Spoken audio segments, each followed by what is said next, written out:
नमस्कार, साफ संदेश से मैं अनिल कौशिक। विशेष बुलेटिन में आप सभी दोस्तों का स्वागत है। तो दोस्तों, आज ये विशेष बुलेटिन हमने इसलिए जारी किया है क्योंकि 5 राज्यों के जो चुनाव हैं वो चुनाव आयोग ने घोषित कर दिए हैं और चुनावी कार्यक्रम भी है, उसकी भी आज घोषणा कर दी गई है। तो हम आपको बताएं, पश्चिम बंगाल, केरल, तमिलनाडु और असम, ये 4 राज्य हैं, और पांडुचेरी ये है केंद्र शासित प्रदेश। इन सभी के चुनाव जो हैं वो आज डिक्लेयर कर दिए गए हैं। तो दोस्तों, आज हम आपको अगर डिटेल से बताएं तो पश्चिम बंगाल में 294 सीटें हैं और टीएमसी वहाँ 211 सीटों के साथ सत्ता में है, ममता बनर्जी की पार्टी है, और कांग्रेस वहाँ 44 सीट के साथ दूसरे नंबर पर है, जबकि सीपीएम दोस्तों वहाँ 26 सीट लेकर तीसरे नंबर पर है, और भाजपा ने मात्र वहाँ 3 सीटें हैं भाजपा की, और अन्य के पास 10 सीटें। तो इस प्रकार से वहाँ ममता बनर्जी की सरकार है पश्चिम बंगाल में, और 8 चरणों में यहाँ पश्चिम बंगाल में चुनाव होने हैं दोस्तों। पहले जो चुनाव हुए थे, ममता बनर्जी मुख्यमंत्री बनी थी, उस समय यहाँ 6 चरणों में चुनाव हुए थे, और जिस प्रकार से यहाँ कानून व्यवस्थाएं जो हैं वो ताक पर है और किस प्रकार से दंगे वगैरह हो रहे हैं, तो यहाँ इस चीज़ों को देखते हुए चुनाव आयोग ने इसको 8 चरणों में चुनाव घोषित किया है। तो इसके 8 चरण निम्न प्रकार से हैं, मैं आपको बता देता हूँ दोस्तों। 27 मार्च को पहले चरण का चुनाव है, 30 सीटों पर होगा, और 1 अप्रैल को 30 सीटों पर दूसरे चरण का चुनाव होगा। 6 अप्रैल को 31 सीटों पर तीसरे चरण का चुनाव होगा, और चौथे चरण का चुनाव दोस्तों 10 अप्रैल को 44 सीटों में होगा, और 5वें चरण का चुनाव जो है 17 अप्रैल को दोस्तों 45 सीटों के लिए होगा, और 6ठे चरण का चुनाव जो है 22 अप्रैल को होगा और वो 43 सीटों के लिए होगा। 7वें चरण का चुनाव जो पश्चिम बंगाल में है दोस्तों वो 26 अप्रैल को होगा और 36 सीटों के लिए होगा, और 8वें चरण का चुनाव जो है वो 29 अप्रैल को 35 सीटों के लिए होगा दोस्तों, और 2 मई को एक साथ ही सभी राज्यों की मतगणना होगी। तो दोस्तों, इस प्रकार केरल का चुनाव 140 सीटें हैं, और केरल का चुनाव मात्र 1 चरण में होगा दोस्तों, और 6 अप्रैल को सभी 140 सीटों का चुनाव संपन्न होगा।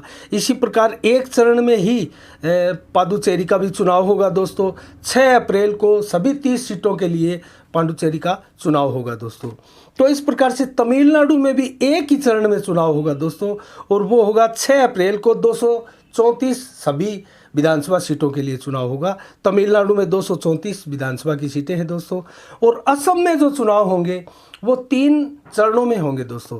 तो वो 3 चरण असम के कौन से हैं? असम में 126 सीटें हैं दोस्तों, और 126 सीटों के लिए 3 चरणों में चुनाव यहाँ तय किए गए हैं। 27 मार्च को 47 सीटों का जो चुनाव होगा प्रथम चरण का, और दूसरे चरण का चुनाव होगा वो 1 अप्रैल को 39 सीटों के लिए होगा दोस्तों। तो तीसरे चरण का चुनाव जो है असम का वो 6 अप्रैल को 40 सीटों के लिए होगा। तो इस प्रकार से असम में 3 चरणों में चुनाव होंगे, और जो पहले चुनाव हुए थे दोस्तों असम में भी 2 चरणों में चुनाव हुए थे, जो वर्तमान की विधानसभा जो चल रही थी उसके।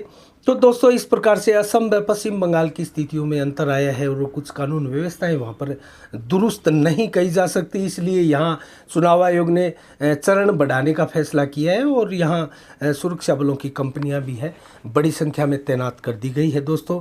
तो इस प्रकार से हम अगर चर्चा करें दोस्तों, तो केरल में भाजपा मात्र 1 सीट के साथ है, और 22 सीटें कांग्रेस की है, लेफ्ट की वहाँ 70 सीटें हैं दोस्तों, अन्य के पास 22 सीटें हैं, और TUML पार्टी के पास वहाँ 18 सीटें हैं दोस्तों।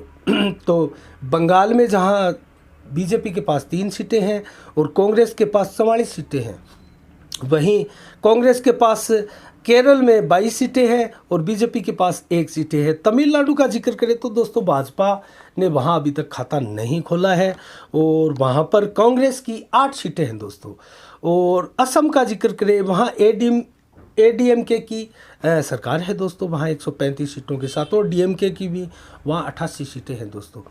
तो असम की 126 सीटों का अगर हम जिक्र करें तो दोस्तों वहाँ भाजपा की सरकार है, और बीजेपी की 60 सीटें हैं 126 में से, और कांग्रेस के पास भी वहाँ 26 सीटें हैं, और आप जो केजरीवाल की पार्टी है, समाजवादी जो आम आदमी पार्टी, उसकी 14 सीटें हैं दोस्तों, और BPF की 12 सीटें हैं, और AUDF की भी वहाँ 13 सीटें हैं, और अन्य के पास 1 सीटें हैं दोस्तों।